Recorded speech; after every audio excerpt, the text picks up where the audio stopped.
Good morning.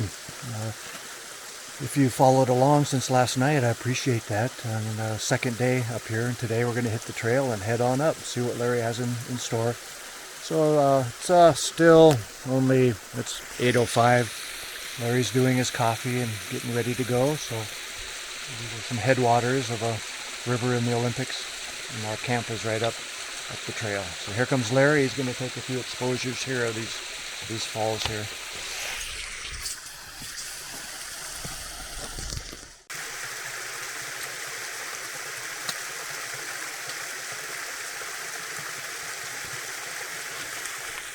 The water's going to be foaming. It's going to look like cotton candy. Ah.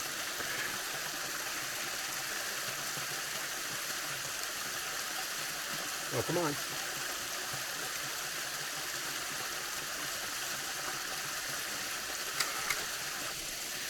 Jeez, it seems like a long time. You know what? I think I'll rack it. I'm going to take one a little bit shorter. No, a little bit. Yeah, a little bit shorter. So I'm going to. Can you give me a thing at F16? Of course.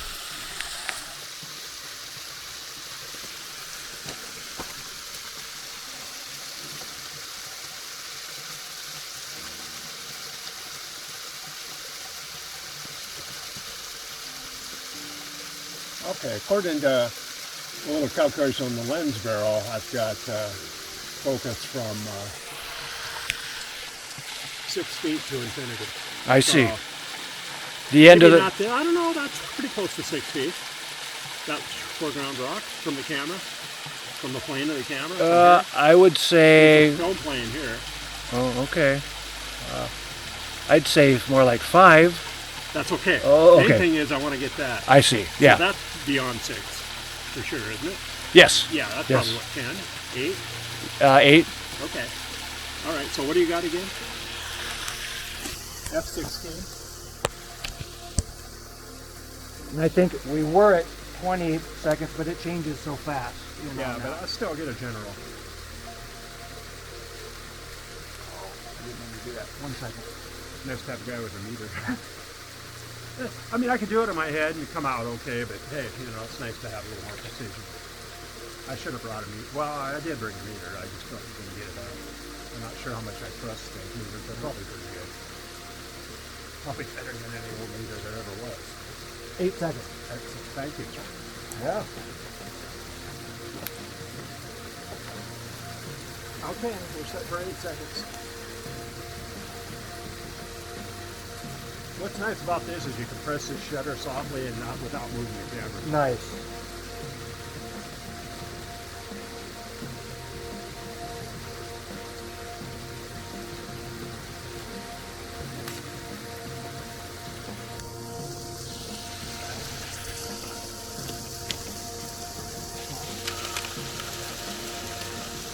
Excellent. Mechanical winding.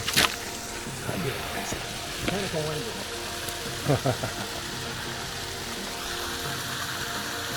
Yeah, you could be good. Thank you.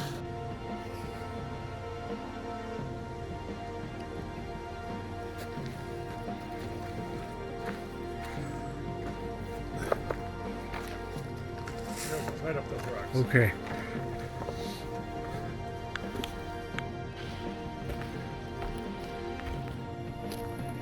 He goes by a lot of calculations. He takes triangulation for the height, and then he triangulates and measures the diameter of the tree up like 50, 60 feet. This one has a lot.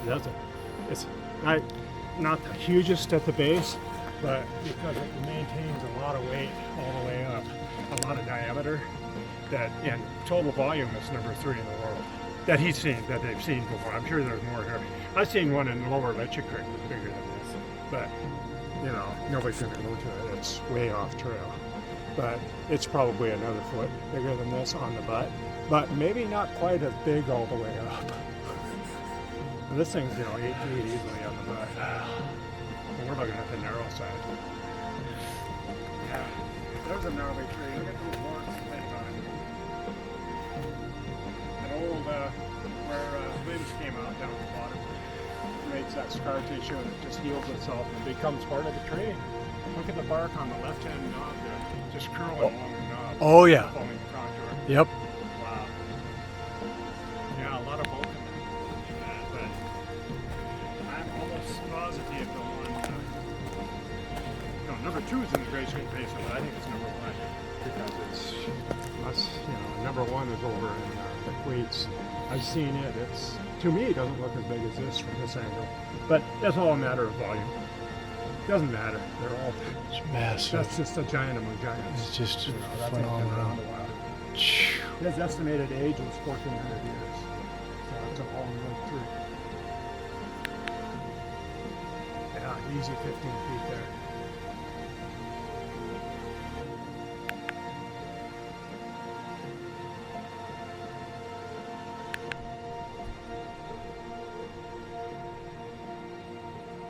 It broke off on top. Save this one on our memory banks for another trip. Okay, sounds good.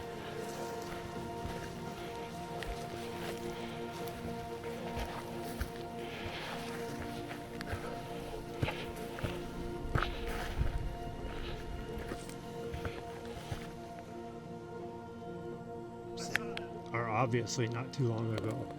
Ice field like honey.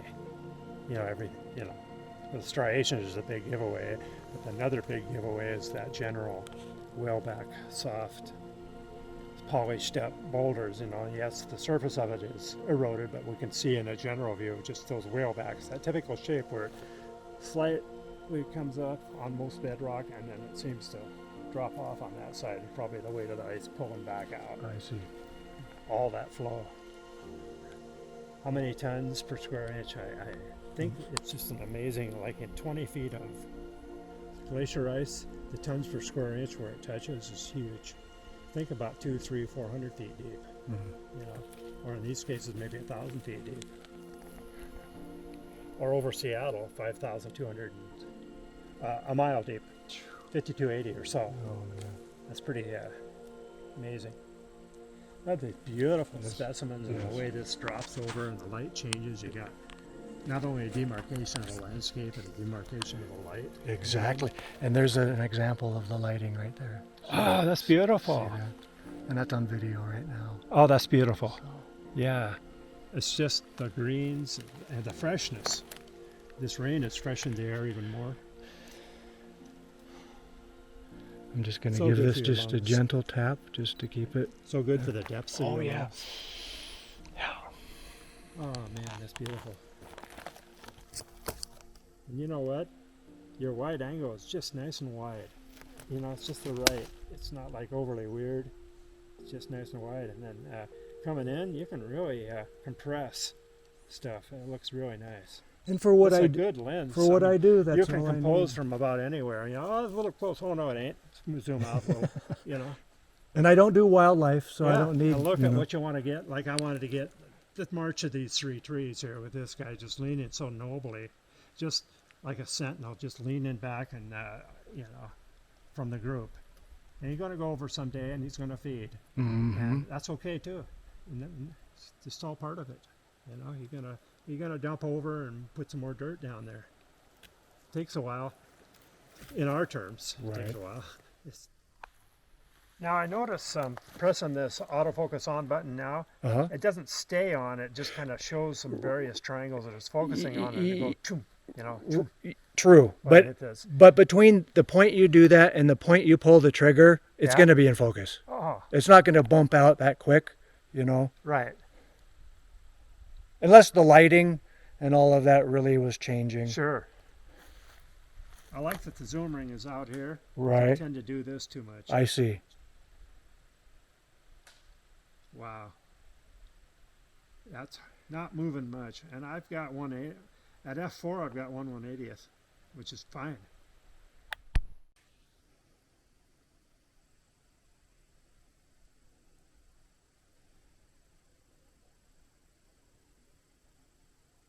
It's interesting that you use this wheel. You have to go right for it to be a minus. Right. When minus is over to the right on the chart, then Exactly. you'll see through there. You're right. Oh, the line, You have to go left on it for it to go plus. Where most of the time, you would think minus would be minus. left. I don't know. You're right. Different little quirks of various things. And at this point, it's just become an extension of my hand, That's you know. right. So. See, I'm at 1/250th now. Nice. Okay. F4, and I don't mind F wide open because, you know, it's quite a ways out there. Right. And, you know, just set it on infinity and it's going to be in focus. And besides that, like you said, the autofocus. So I'm good to go here, and it's beautiful. Just gorgeous. Yeah, it got some blue sky patch. We'll take it. We'll take anything.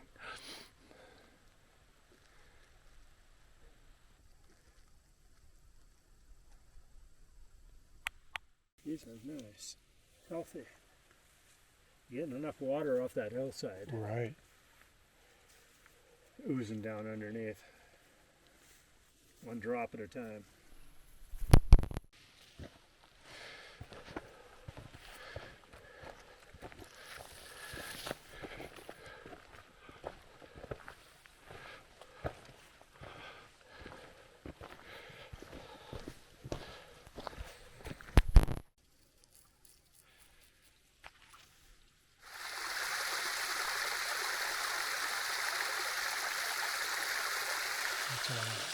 Okay.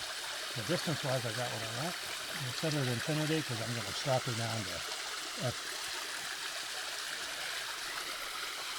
I'm going to stop her to F22 just to really get the depth of field. I see. I'm not worried about kinetic aberration. I just want something I can put on the web and have people enjoy. Right. So it worked out. I had been focused from about 7 feet to infinity. That's about that. Okay. I see. Yeah. I get that ripple coming out. That light ripple. See where the two prongs come out? Yes. Get that. And I get just above the lip of the fall and the rock there against the dark.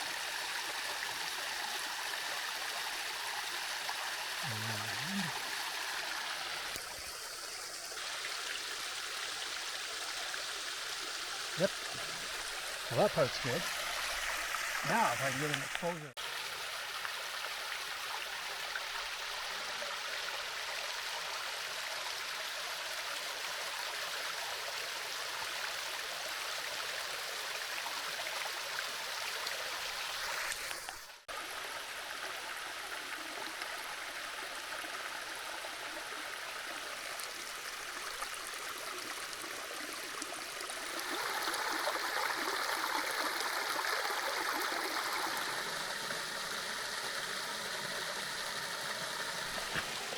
First, it's going to be the beautiful little architecture scene right there.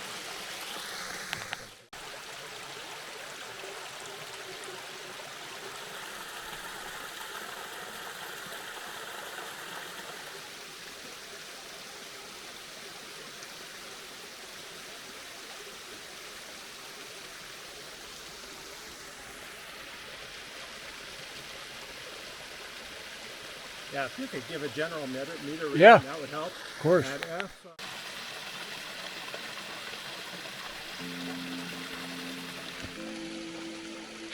Hey again. It's 2:45, and we went for a hike this morning. Boy, the front came in and started raining. We thought we'd have to get down and eat real quick and pack out, but then it opened up, got blue and real nice. But you know, that front's coming in was designated for tomorrow, but it might start early. I don't know if we're gonna pack out this afternoon or wait it out till tomorrow. Anyway, I think I got stung several places. Woke up some bees or something. Just got nailed here in my cheek, shoulder yesterday, this shoulder, and then because we're bushwhacking, we're off trail, we're coming up this riverbed, this basically headwaters of this river, and just a whole series of falls, pools, falls that run down to our, almost real close to our campground, as I said. So, okay. All right. Okay. So Larry's calling. We're going to go up. There's more pools and falls up there. And so again, sorry for the mouth.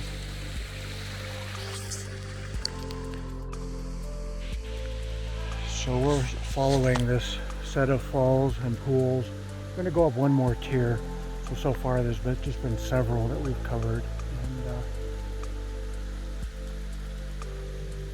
then all we need to do is head into the timber and back down and to camp. Front's coming in. I'm seeing low-lying clouds rolling in. We might get some rain. I don't know, again, if we're going to pack out today or what, but I'll leave that up to Larry. That front was scheduled for about 11 Friday, tomorrow, and but it stopped raining this morning initially, and I was thankful for that. But low-lying clouds, I'll take that too.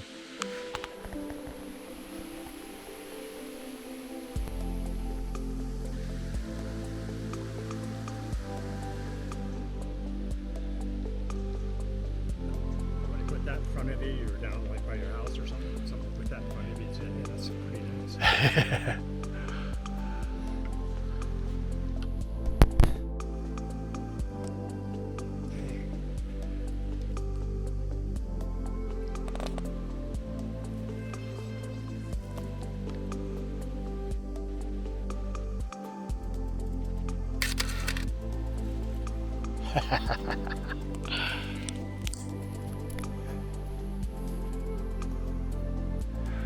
We just need Sigourney Weaver and we have gorillas in the mist, you know? Remember? Absolutely, sir. I do remember. Now, you know, that's not a bad view from camp. Oh, man. What a nice one. Usually, because of all my life shooting manually and trying to use the funny 16 rules. Right. Sometimes you have 5 rules. I think I usually have it down pretty good. Pretty close. It seems like my guess has been real close to what your metering is. So that's good. Yes, it has been.